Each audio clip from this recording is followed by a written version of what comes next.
六波山正派人士很多，不要再轻易说死。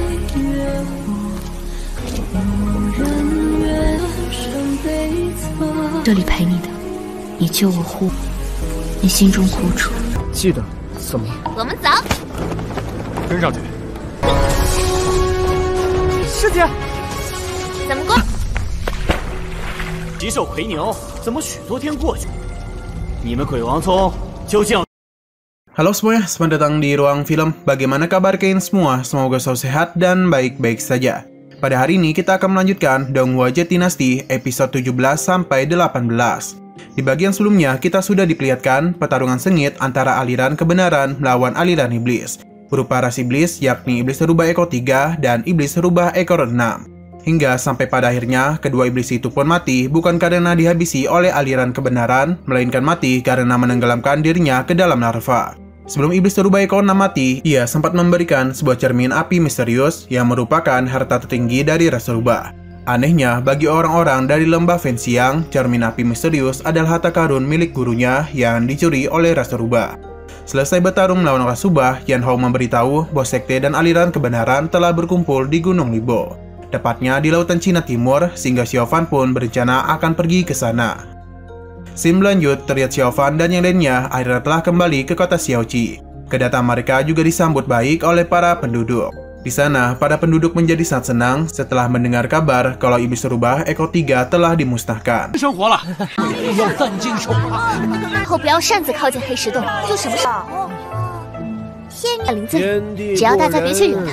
Sementara Xiao Fan tampak kembali menghampiri kakek-kakek peramal dan menanyakan apakah ada iblis yang berasal dari umat manusia.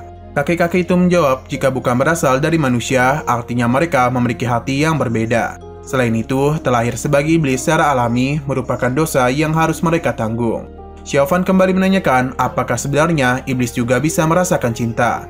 Kakek-kakek itu kembali memberitahu manusia dibagi menjadi dua, yaitu yang jahat dan yang baik. Sama halnya dan iblis, mereka juga memiliki rasa yang penuh kasih sayang dan kejahatan. Belum selesai menjelaskan semua pertanyaan Xiao Fan, Biao pun langsung menghampiri Xiao Fan untuk membawanya pergi.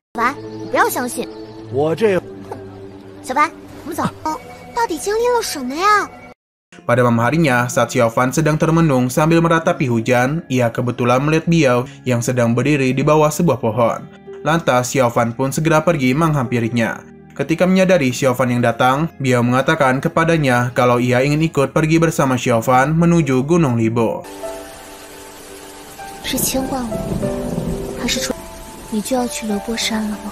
Mendengar ucapannya, Xiao Fan menjadi sangat terkejut. Ia mengingatkan Biao untuk berhenti bertingkah kekanak-kanakan. Kemudian Xiao Fan memberitahu bahwa ada banyak orang dari aliran kebenaran di Gunung Libo. Xiao Fan takut jika identitas Biao diketahui oleh mereka, maka sudah pasti akan membahayakan nyawa Biao. 六波山正派人士很多，不要再轻易说死。 Setelah itu, Xiao Fan pun pergi meninggalkan Biao begitu saja. Ketika Xiao Fan sedang melangkah pergi, tiba-tiba saja ada sebuah serangan yang mengarah kepadanya. Menyadari serangan itu, Biao pun bergegas menahan serangan tersebut. Ternyata serangan barusan yang menargetkan Xiao Fan berasal dari Youyi yang baru saja tiba. Saat Biao menghampirinya, Youyi mengingatkan bahwa kehidupan Xiao Fan dan kehidupan Biao sangatlah berlawanan. Jika mereka terus bersama, entah Xiao Fan ataupun Biao, mereka berdua tak akan berakhir baik. Kemudian, Youyi menginformasikan kalau ketua sekte atau ayah Biao telah menunggu kedatangan Biao. Pada keesokan harinya, terlihat Xiao Fan mulai bersiap-siap untuk pergi menuju Gunung Libo. Sementara, si Tao berencana akan kembali ke sekte Fajra atas perintah dari gurunya. Sehingga mereka berdua pun akhirnya berpisah di kota tersebut.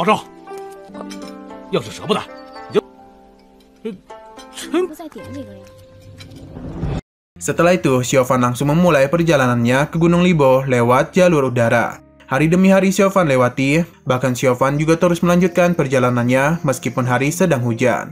Xiao Fan mulai mengeluh karena perjalanannya ke Gunung Libo mengharuskannya mengarungi laut 7.000 mil yang sangat membuatnya kelelahan hingga kelaparan. Pada malam harinya, Xiao Fan pada hari sampai di Gunung Libo. Di sana ia melihat peperangan yang sedang terjadi antara aliran kebenaran melawan aliran iblis. Sampai di sana, ia malah kembali bertemu dengan Ye Gao. Melihat Xiao Fan yang baru saja tiba, Ye Gao tanpa banyak bicara langsung melakukan penyerangan kepada Xiao Fan. Tak hanya Yigao sendiri, Bosnian, Meimo, dan Xiao Zhou juga bersedia ikut membantunya menyerang Xiao Fan. Pada pertarungannya, Yigao tampak kewalahan untuk menghadapi Xiao Fan. Ia bahkan sempat beberapa kali terkena serangan olehnya. Sama halnya dengan Xiao Zhou, ia dapat dengan mudah dipojokkan oleh Xiao Fan. Sesudah itu, Meimo pun langsung mencoba menyerang Xiao Fan yang juga dibantu oleh Lin Feng. Namun serangan mereka berdua masih belum mampu menghentikan Xiao Fan. Tak berhenti sampai di situ, Meimo, Xiao Zhou, dan Lin Feng kemudian secara bersama-sama memberikan serangan kepada Xiao Fan. Di waktu yang bersamaan, Xiao Fan berhasil terselamatkan oleh bantuan dari Song Daren, Ling, dan Wu Dai yang baru saja tiba. Setelah itu, Bosnian mulai melakukan pergerakannya, sehingga pertarungan pun terjadi kembali antara Xiao Fan dan Yigao, yang sempat membuat taring Yigao sampai retak.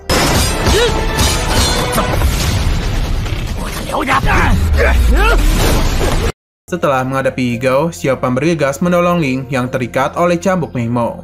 Akibatnya, Meimo berhasil terpojok akibat serangan gabungan dari Xiao Fan dan juga Ling.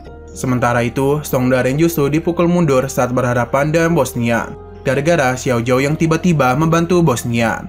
Kemudian lagi-lagi orang dari Aula Pemunin Darah menggunakan teknik yang sama di saat di Gunung Kongsang, yang mana Lin Feng langsung menggunakan kipasnya untuk membuat kabut dan mengakibatkan jarak pandang menjadi terbatas.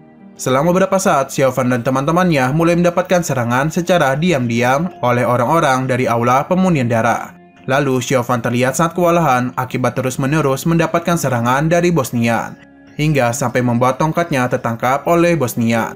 Ketika Bosnian memegang tongkatnya, tiba-tiba saja tongkat itu menyerap darahnya. Di saat juga, ia sama sekali tak bisa melepas tangannya dari tongkat tersebut. Melihat hal demikian, Yigao segera memberikan pertolongan kepadanya. Lantas, Xiao Fan bergegas menggunakan serangannya yang membuat Bosnian dan Yigao terpental.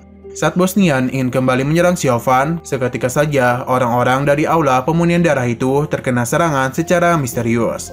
Tak lama kemudian datanglah Tian Bui yang ternyata pelaku dari serangan barusan. Setelah melihat kedatangan Tian Bui, orang-orang dari Aula Pemunian Darah itu memutuskan untuk bergegas pergi dari tempat ini.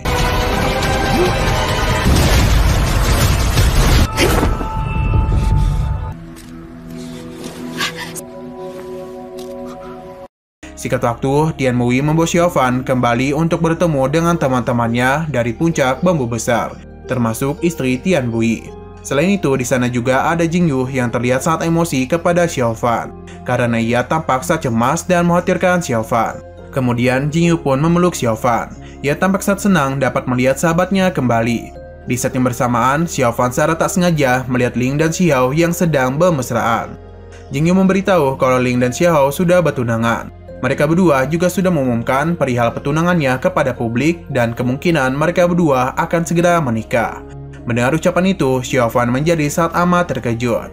Lalu secara tiba-tiba ia berubah menjadi sangat tidak terkendali dan dipenuhi oleh energi-energi jahat di sekitar tubuhnya. Tak berselang lama, secara mengejutkan ia mendadak meledakkan emosinya.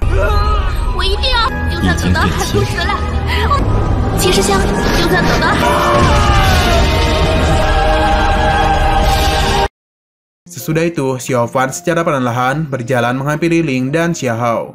Para murid-murid yang melihat kondisi Xiao Fan seperti itu menjadi sangat ketakutan. Mereka bahkan mengira kalau Xiao Fan telah berkultivasi ajaran iblis dan dirasuki oleh iblis. Saat mendekati Ling dan Xiao, Song Daren mencoba untuk menahannya. Akan tetapi, Xiao Fan dengan penuh emosi menyuruhnya untuk minggir. Xiao Fan bahkan sempat ingin menyerang Song Daren. Untung saja Tian Bui tiba dan langsung gagalkan niatan Xiao Fan tersebut. Seketika saja Xiao Fan mulai tersadar. Ia terlihat menjadi sangat ketakutan, bahkan sampai melemparkan tongkatnya. Lantas Xiao Fan pun bersujud kepada Tian Bui dan meminta dirinya untuk segera dihukum. Melihat hal itu, Song Daren bergegas meminta maaf kepada Tian Bui mewakili Xiao Fan agar Tian Bui tak menghukum Xiao Fan. 你惩罚我吧，师傅，你到底怎么了？ Setelah itu, Jingyu juga tak tinggal diam saja. Ia sempat ingin menghentikan Tian Bui karena tak ingin sahabatnya dihukum. Xiao kemudian menyuruh Jingyu untuk tidak ikut campur dalam masalah internal puncak bambu besar dan langsung menariknya pergi. Setelah itu, Tian Bui mengaku sangat kecewa terhadap Xiao Fan dan memerintahkannya untuk terus berdiri di sana sambil merenungkan kesalahannya. Lalu, para murid-murid yang berada di sana termasuk Tian Bui segera pergi meninggalkan Xiao Fan begitu saja. Pada malam harinya, Xiao Fan terlihat masih berada di sana sendirian. Hingga di waktu hujan, ia malah bermimpi melihat Rusuki datang menghampirinya dan berusaha untuk menenangkan dirinya.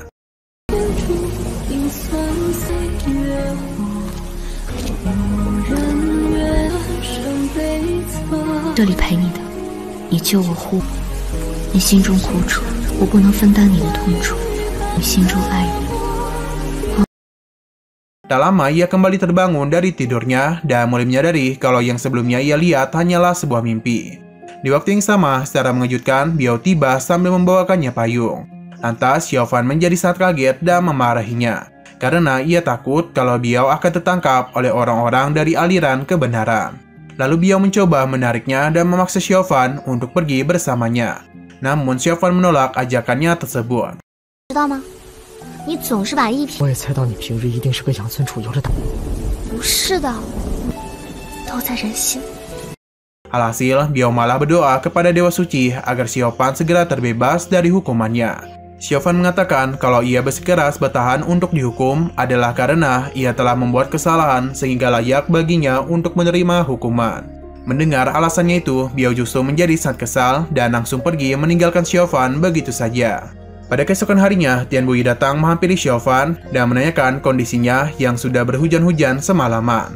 Tian Buyi memberitahu kalau ia sebenarnya mengetahui amarah Xiaofan kemarin adalah dipicu oleh Ling dan Xiaohao.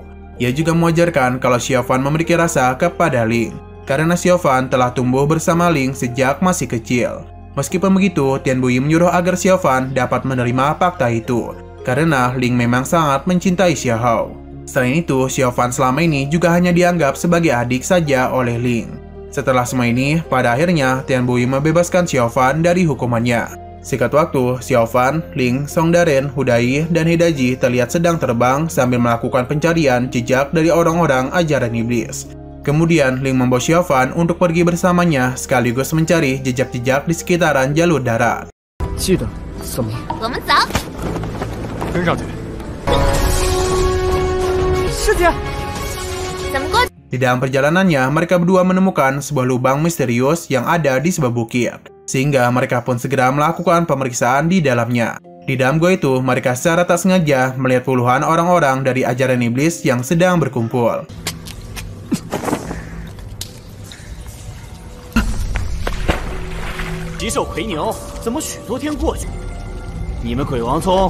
Terlihat di sana, Xiao Zhao dan penuh emosi menagih janji kepada Biao mengenai sekte Raja Hantu yang berjanji mendatangkan seekor binatang aneh yang hidup sejak 3000 tahun yang lalu, yang mana hewan itu bernama Kuni atau Iblis Banteng. Bahkan, Xiao Zhao juga sempat memfitnah dan mengatakan kalau sekte Raja Hantu hanya ingin memanfaatkan aliran kebenaran agar dapat menghabisi sekte-sekte dari ajaran iblisnya. Sedikit penjelasan, sekte Raja Hantu yang dimaksud di sini adalah sekte yang dimiliki oleh ayah Biao. Lalu Bos Nian meminta kepada Biao agar segera memanggil Raja Hantu untuk memberikan penjelasan.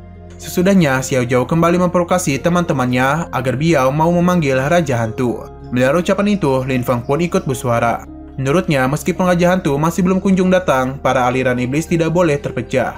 Karena jika itu sampai terjadi, maka mereka dapat dengan mudah dimanfaatkan oleh sekte Xingyuan. Seorang kakek tua dari sekte 10.000 racun bernama Baiduji juga berusaha menenangkan keadaan.